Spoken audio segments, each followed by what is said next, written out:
வணக்கம்.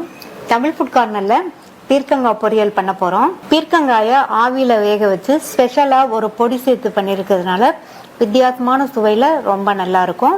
எல்லா வகை சாதத்துக்கும் ஒரு அருமையான சைட் டிஷ். வாங்க இப்ப எப்படி பண்றதுன்னு பார்க்கலாம். இது வரைக்கும் தமிழ் ஃபுட் கார்னர் சேனலை சப்ஸ்கிரைப் பண்ணாதவங்க சப்ஸ்கிரைப் பண்ணிக்கங்க. 1/2 கிலோ பீர்க்கங்காயை அதனுடைய மேல் தோலை லைட்டா சீவிட்டு வாஷ் பண்ணி கொஞ்சம் பெரிய பெரிய பீசஸா கட் பண்ணி வச்சிருக்கேன். ஏன்னா பீர்க்கங்காய் வெந்து வரும்போது அளவு சுருங்கி வரும், அதனால கொஞ்சம் பெரிய பெரிய பீசஸா கட் பண்ணிக்கங்க. கட் பண்ண இந்த பீர்க்கங்காயை ஆவியில வேக வைக்க போறோம்.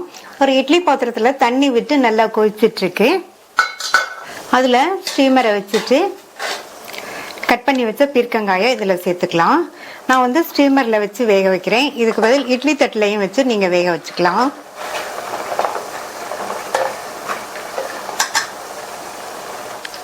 மூடி போட்டு ஸ்டவ்வை மீடியம் ஃப்ளேம்ல வச்சிருங்க. இந்த காயை 8 to 10 நிமிஷத்துக்கு வேக வச்சுக்கலாம். இந்த பொரியல்ல சேர்க்கறதுக்கு ஒரு பொடி வறுத்தரைக்கணும். ஸ்டவ்ல ஒரு பேன் போட்டு சூடு பண்ணிருக்கேன். அதுல வறுக்காத வேர்க்கடலை 2 டேபிள் ஸ்பூன் சேர்த்துட்டு இந்த வேர்க்கடலையை வறுத்துக்கலாம். நீங்க வறுத்த வேர்க்கடலைனா லைட்டா மட்டும் வறுத்தா போதும். வேர்க்கடலை எல்லாம் வறுபட்டுருச்சு. இது கூட 1 டீஸ்பூன் கடலைப்பருப்பு, 1 டீஸ்பூன் உளுந்து, ரெண்டையும் வறுத்துக்கலாம்.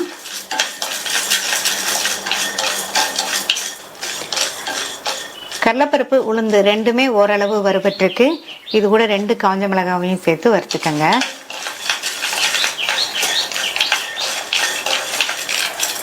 எல்லாமே நல்லா கரெக்டா வறுபட்டுருச்சு. கடைசியா அதுல 1 டீஸ்பூன் எள்ளு சேர்க்கிறேன். எல்லாமே வறுபட்டதுக்கு அப்புறமா கடைசியில எள்ளு சேர்த்துக்கங்க. நான் வெள்ளை எள் சேர்த்திருக்கேன். இதுக்கு பதில் கருப்பு எள் இருந்தாலும் சேர்த்துக்கலாம். ஏற்கனவே இது வறுத்த எள் தான், அதனால லைட்டா வறுத்தா போதும். எல்லாமே நல்லா வறுபட்டுச்சு. இதை வேற ஒரு பிளேட்டுக்கு மாத்தி ஆற விட்டுறலாம்.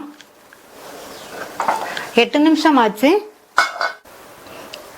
பீர்க்கங்காய் குழையாம கரெக்டா வெந்திருக்கு. இந்த பிளேட்டை வெளியில எடுத்து வச்சிடலாம். ஈரமில்லாத மிக்ஸி ஜார் எடுத்துக்கங்க. இப்ப வறுத்து வச்சதெல்லாம் ஆறிடுச்சு. இதை மிக்ஸி ஜார்ல சேர்த்துட்டு கோர்ஸான பவுடரா அரைச்சுக்கலாம். மிக்ஸியை ஸ்பீடா ஓட விடாம பல்ஸ்ல விட்டு விட்டு 2-3 தடவை போட்டாலே இந்த மாதிரி கோர்ஸான பவுடர் கிடைச்சிரும். அடுத்து இந்த பேன்ல 2 டீஸ்பூன் எண்ணெய் சூடானதும் அதுல 1/2 டீஸ்பூன் கடுகு பொரிஞ்சதும் 1 டீஸ்பூன் கடலைப்பருப்பு,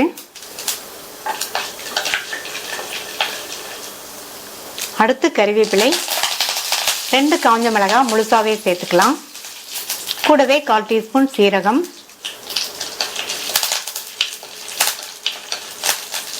கால் கப் அளவுக்கு பொடியா கட் பண்ண வெங்காயம். இந்த வெங்காயத்தை லைட்டா வதக்கி விட்டுக்கலாம்.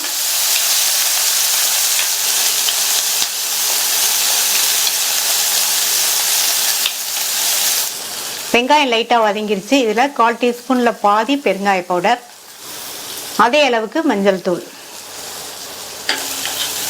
சேர்த்துட்டு நல்லா ஒரு தடவை கலந்து விட்டுட்டு நம்ம கோர்ஸா அரைச்ச அந்த பவுடரை சேர்த்துக்கலாம். இதையும் நல்லா கலந்து விட்டுருங்க.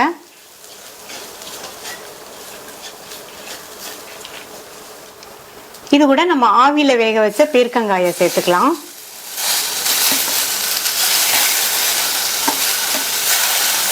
இந்த டிஷ்ஷுக்கு தேவையான அளவு உப்பு, எல்லாத்தையும் நல்லா ஒண்ணா மிக்ஸ் பண்ணி விட்டுருங்க.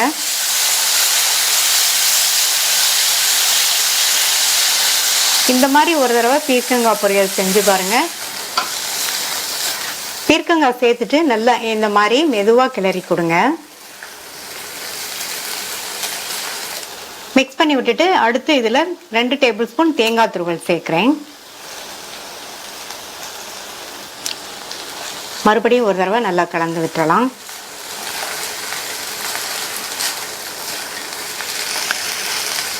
நல்லா கலந்து விட்டாச்சு. அவ்வளவுதான். டிஃபரெண்டான டேஸ்ட்ல பீர்க்கங்காய் பொரியல் சூப்பரா ரெடி ஆயிடுச்சு. நீங்களும் ட்ரை பண்ணி பார்த்துட்டு உங்க கமெண்ட்ஸை சொல்லுங்க. தேங்க்யூ.